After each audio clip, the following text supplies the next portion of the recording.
In this lecture, we will talk a little bit about educational philosophy for teaching, and I will give you the examples how we can teach based on of what we think about our students. It's two different models: factory education and wildflower model. And what teachers believe about the education, about the students, it really will affect the goal and methods and style of education. Okay, let us look at the first model, which is factory education. This education model was used most of the times actually before the 21st century. Most of our schools, they will use this model actually. We still use partly this model. This model will assume that students do not know anything. They're just blank leaves. They're just empty. They don't have anything in their brain, no information, nothing. And we need just to give them some content, and they should learn the content. They should learn, memorize. Therefore, they would use the exams. The teachers will use the exams to check that students memorized everything, and they are not really supposed even to have their own opinion. They have just to repeat what the teacher said to them, and because they almost didn't have any rights. They don't know anything. Like they're nobody. This is the content. This is the maybe this is the skills you have to learn. And if you learn everything properly from your teacher, then you will be a productive member of society. You can work somewhere. You will have the proper skills because you memorized everything. Almost no creativity, like no, we don't need to do something differently. You have to memorize what I'm teaching you. No new methods, nothing, and then you will be, as I said, productive member of society. Think about this, because it's really how we were taught. Many of us were taught. Do you find any similarities how you were taught, and maybe something is different already because it's 21st century. Maybe we do use different methods now somehow. At least in the Christian schools, as I said in the beginning, we really think about our students that they are not blank leaves. They actually do have some experience. They do have some information already. They are not just little robots, and we need just to download the information. No, it's not. It's different already, especially, as I said, in Christian schools. But still, we have this kind of attitude sometimes, especially when people use, when teachers are really strict and they use exams and they really want you to memorize everything, and not to be creative, but just to give the proper answers. Yeah, we can notice that we have this model of education, and we used to have this model all the time, in all the schools, in all the universities. And somehow I think for me it's obvious that it was this kind of school.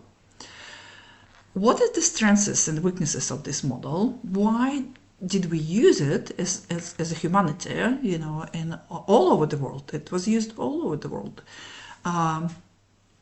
The students have to memorize a lot of things, and they have to memorize a lot of knowledge. And really, in the university, nobody would pay attention, whether you're a good person and you are transformed and you become Christ-like or whatever. No, nobody would think about that. We needed, like in all over the world, we needed just good workers and scientists or whatever. Nobody would think about your spiritual formation. And if we think about Christian education, then it's completely wrong. It's completely wrong. It's not about information, actually. But even in the normal education, if we really want to have good society, members of the society done, and good societies then we really have to think that people should be good people, that we really need to help people to become mature, and to become not really selfish, and somehow to change them, help them to grow and mature as even the members of society. And this is the main weakness of this model, because it's nothing, the attention is not paid at all to the maturity of the person. It's mostly about information. Yes, the good side is, yes, people do memorize, people do remember. They are good engineers, or they could be good scientists, or maybe they will know like 5 languages or something. But the attention is not paid to their formation or transformation as a person.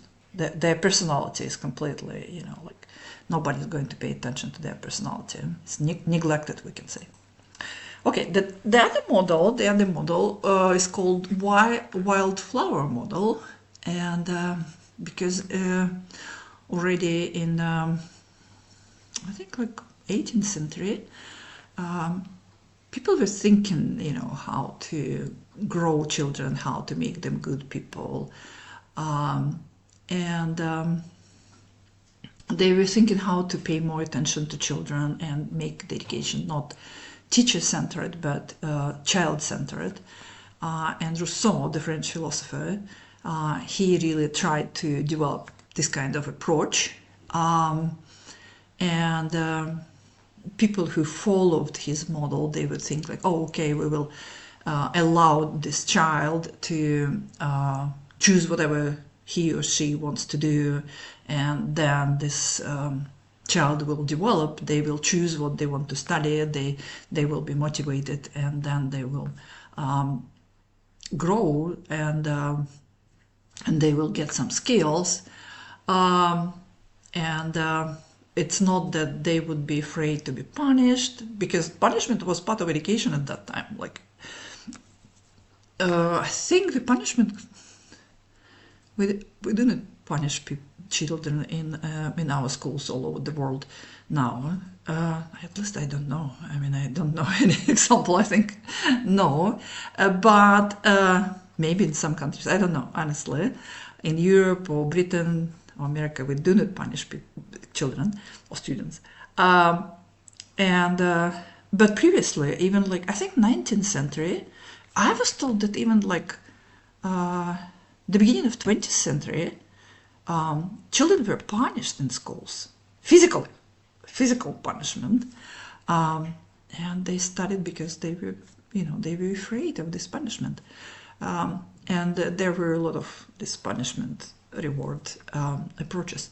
But this wildflower model, they would say like, oh, the child, because it's interested in something, it will develop freely, and whatever is there in the child, different kind of skills, talents, or whatever, it will develop these talents, and the teacher will just guide the student, this child, and provide different kind of materials, and then the child will really learn something.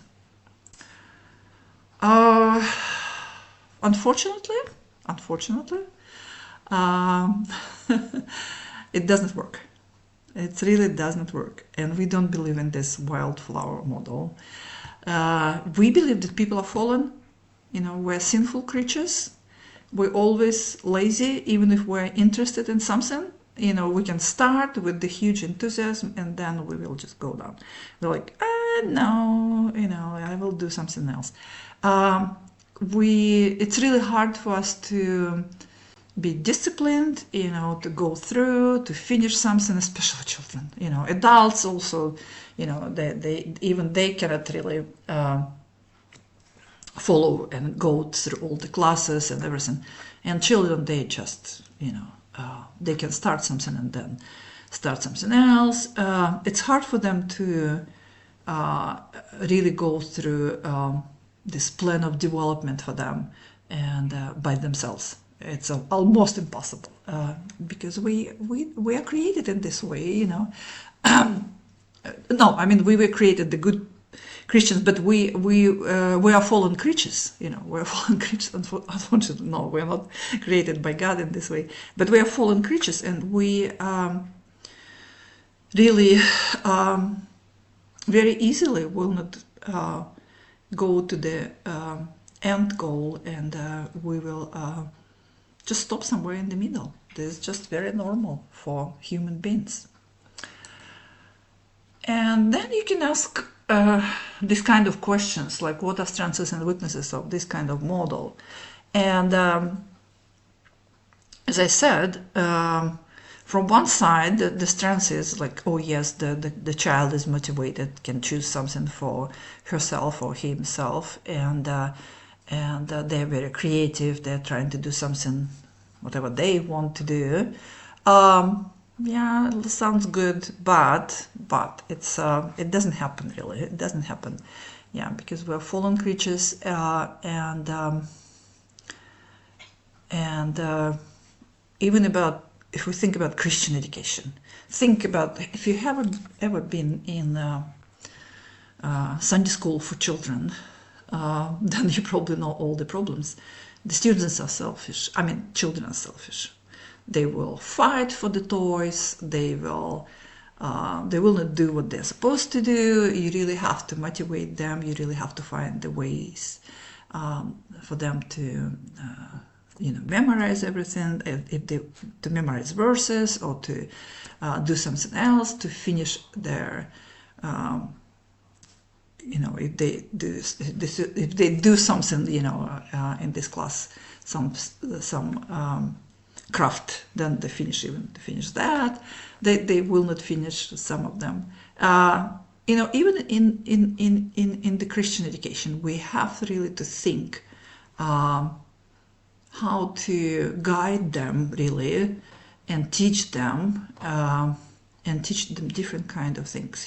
How to respect the other kids, how to share, how to love, how to learn, even to learn how to be, how to follow through and finish everything. We have to teach these kind of things, and if we just leave them there in the room, allow them to do whatever they want to do, it will be a mess. And if you ever taught these classes for children and even for teenagers, then you know what I'm talking about. Even adults, they will just talk to each other. They will do whatever they want to do. They will not allow you to finish the lesson. It sounds good. This model, wildflower model, sounds good, but it doesn't work in reality. Okay, think about what do you think about the education? What is your educational philosophy or philosophy of education? What do you think about people? How does this thinking influence the way you teach, or if you do not teach, that the way you will teach people? What do you think about about people in general and about education in general? What do you think about your role as a teacher? Like, you are a teacher, what are you going to do in your classroom? How are you going to teach? What kind of assignments you would provide for your students, for example? Like, will it be tests, or will it be just papers? One day can be creative, but still they have to learn. Will you require some additional literature for them to read and learn something? Because people really don't want to learn. They can write different kind of papers, just sharing their own opinion, not knowing much.